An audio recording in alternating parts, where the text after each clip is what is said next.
2 वर्ष काय केलं तुम्ही? आताच कसं काय राजकारणात म्हणजे आताच कसं काय तुम्ही इलेक्शनच्या टायमिंगला समोर सगळं बोलताय?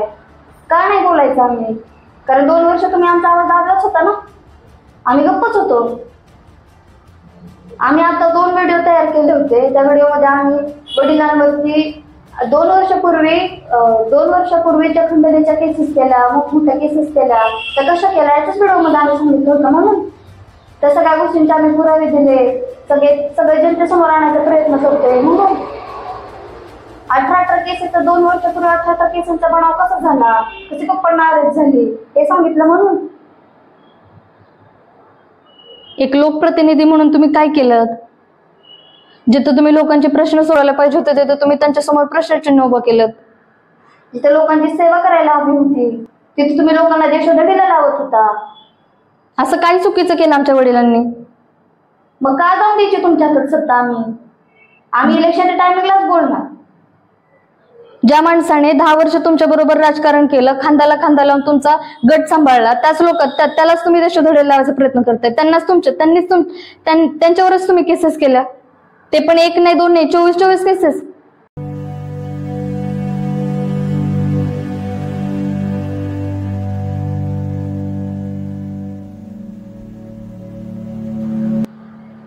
आमच्या वडिलांनी आमच्या डोळ्यातलं कधी अश्रू पाहिलं नव्हते, कधीच नाही. पण जनतेच्या लोकांच्या त्या डोळ्यात मी जे पाणी पाहिले त्यालाच फक्त आमची हात जोडून विनंती की तुम्हाला एवढं जरी जनतेला असं वाटत असेल ना की आमच्या वडिलांनी तुमच्यासाठी काहीतरी केलंय, समाजकारण असू द्या, लोकांसाठी दिवाळीतलं ते मोफत जे जेवण त्यांनी जे केलं होतं, कोरोनात केलं होतं, जे एवढा बाजार त्यांनी वाटप केलं दिवाळीमध्ये, एवढी जरी गोष्टीची जरी जाण असेल ना तर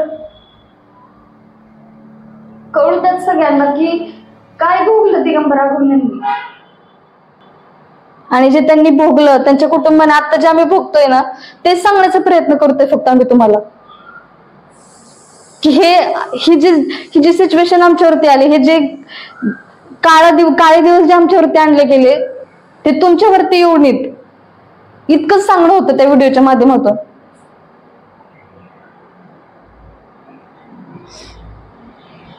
काय केलं? त्यांची चूक काय होती मला तेच कळत नाही अजून पण. त्यांनी समाजकारणामध्ये गरिबांना मदत केली असेल, परत कोविड काळामध्ये जनतेची सेवा केली, मोफत अन्न छत्र दिलं, शाळकरी मुलांची फी भरणं असेल, सगळं केलं त्यांनी. ही चूक झाली का त्यांची? असं म्हणण्यापेक्षा आम्ही भर चौकामध्ये आम्ही तुम्हाला फाशी द्या, मला एवढंच म्हणायचं. भर फलटण मध्ये येऊन आम्ही तिथं येतो, स्वतः आम्ही तिथं येऊन तुम्ही आम्हाला भर चौकात फाशी द्या, म्हणजे सगळं संपेल एकदाच आणि तुम्हाला काय हवं ते करायला तुम्ही मोकळे होता. असं मरण्यापेक्षा, छोट्या छोट्या गोष्टींमध्ये असं मरण्यापेक्षा ना ते मरण आम्हाला खूप सोपं जाईल. आता जे आम्ही रेकॉर्डिंग काल जे ह्याच्यामध्ये जे रेकॉर्डिंग केलं, जे रेकॉर्डिंग काल तुम्हाला ऐकवलं त्या व्हिडिओच्या मधून, त्या रेकॉर्डिंग मध्ये ज्या व्यक्तीने फोनवरती बोलत होते त्या व्यक्तीने माझ्या भावाला काल फोन केला आणि म्हटलं की तुला राहूनच देणार नाही फलटण मध्ये, तुझ्या आईवर केस करेन, तुझ्या मम्मीवरती केस करेन, वडिलांवर केस करेन. लहानशा भावावरती केस, 17 वर्षाचा तो मुलगा, त्याच्यावर केस. काय चुकलं त्याचं? तो आगवण्यांचा मुलगा आहे म्हणून?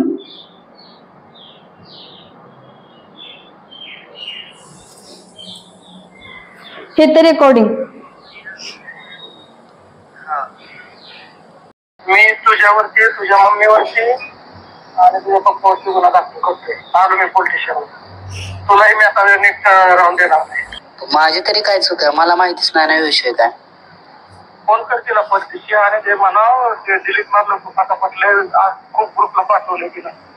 हा जर दादाचं माझं काय कटकट भांडणं होतील, वादविवाद होतील, काय माझं मी करेन, पण तुम्हाला सोडणार नाही आता काय. तुलाही तुझ्यावर गुन्हा दाखल करतोय. आकाश तुषार मम्मीला एकदा फोन करा, नाही कुठे तर थांबलं पाहिजे तुषार, काय तर मम्मी नाही तुषार आता हिचा मोका तुटला एंट्री केलाय नाही हिचा एंट्री सुद्धा होता स्टॉप थांबवत नसतो मी स्वतः जाऊन हायकोर्टला आता याला सोडणार नाही तुम्ही आमचं रेकॉर्डिंग असं पाठवता का नाही तेव्हा बोलतो